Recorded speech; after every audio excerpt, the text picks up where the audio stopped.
Assalamualaikum warahmatullahi wabarakatuh.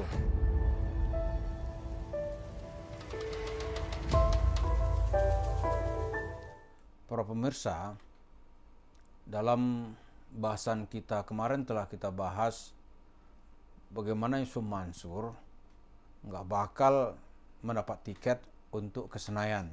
Jadi kursi DPR RI itu nggak dapat sama dia. Faktor utamanya adalah partainya, yaitu Partai Perindo yang dipimpin oleh Haritanu Sudibyo dan keluarganya juga nggak ada yang dapat.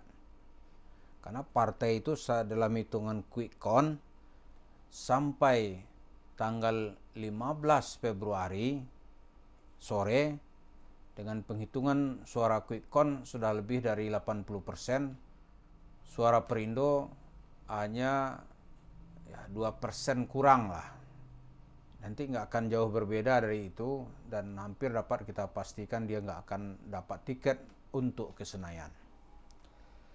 Nah, yang penting lagi buat kita adalah apa artinya Yusuf Mansur melihat persoalan politik, atau bagaimana kita menempatkan cerita Yusuf Mansur yang ingin merambah dunia politik. Yang pertama, Yusuf Mansur itu ceritanya bohong. Itu menambah keyakinan orang bahwa dia itu memang seorang pembohong.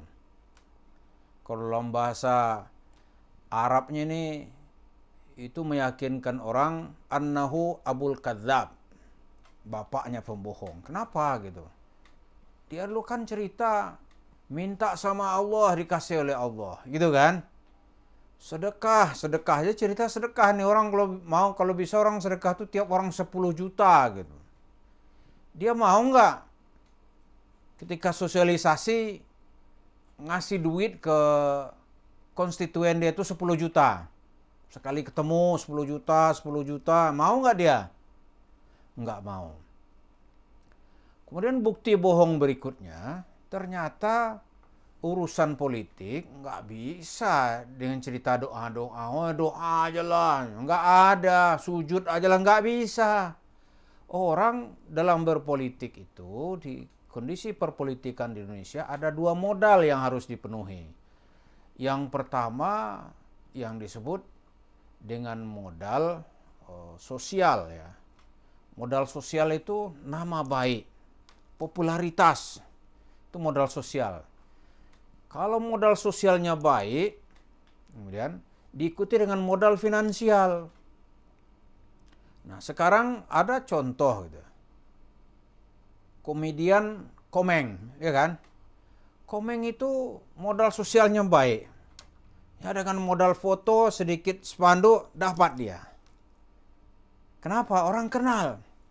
Tetangga asa dia coblos Komeng gitu. Sebelah kenapa lo coblos Komeng? Begitu kebuka suara DPD, lihat foto dia, ingat coblos aja udah katanya. Nah, Yusuf Mansur coblos nggak? Enggak.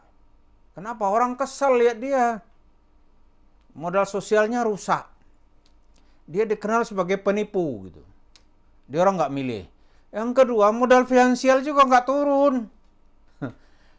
Finansial tuh penting bagi seorang politisi. Tanya aja tuh Nusron Wahid tahun 2000 berapa? 2014 atau 2018 itu. Dia ngelontorin duit sampai 20 miliar. Nah, itu dia sudah politisi kawakan, keluar duit banyak ya dapat kursi. Yusuf Mansur sosialnya rusak, duit kagak ada, udah turun duitnya, hanya minyak goreng 1 liter 2 liter, mana ada orang mau. Nah, kalau kita lihat kenapa situasi itu terjadi di tengah masyarakat kita.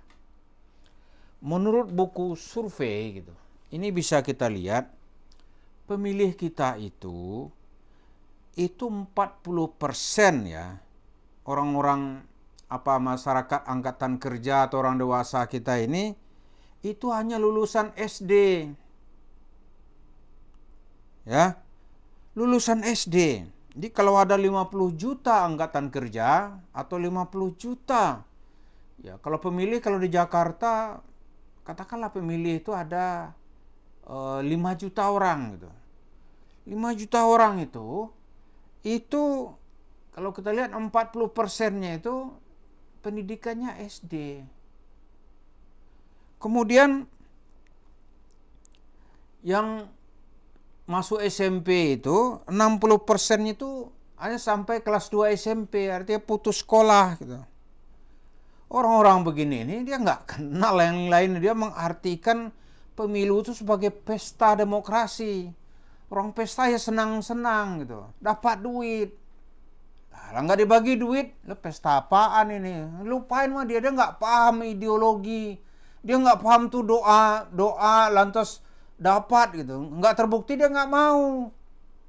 Nah, Yusuf Mansur mestinya memahami ini gitu, jangan cerita. Ya, sebenarnya Yusuf Mansur melihat persoalan politik itu seperti dia menganggap orang itu seperti jemaah masjid yang bisa dia kibulin selama ini. Banyak sekali itu masyarakat itu nggak ke masjid. Jadi cerita ngibul-ngibul ini nggak kena. Ada duit nggak? Nggak ada duit, nggak datang orang. Terus dikasih misalnya nih minyak goreng 1 liter, ya diterima tapi dia nggak berubah gitu. Nah, karena fakta sekarang ini, fakta gitu. Itu ada namanya ya bahasa kalau dalam perpolitikan dan kampanye pencoblosan ada bahasa namanya serangan fajar. Ya mungkin nyerangnya nggak waktu fajar ya. Mungkin juga serangan isya gitu. Atau serangan tengah malam gitu. Penting ada amplop. Misalnya di data nih keluarganya nih berapa nih pemilih nih. Lu bisa milih nggak diarahkan oleh tim suksesnya. Lalu orang-orang ini dibagi. Nah sini tentu Bawaslu nggak sampai dia mengejar sampai ke sini. Legal kayak ini secara undang-undang gitu. Nah, undang jelas nih nggak legal. Tapi faktual. Nah, Mansur nggak melihat atau pura-pura nggak lihat yang gini-ginian gitu. Atau dia sudah hopeless duluan, ini partai nggak lolos ini gitu. Jadi begitu yang terjadi.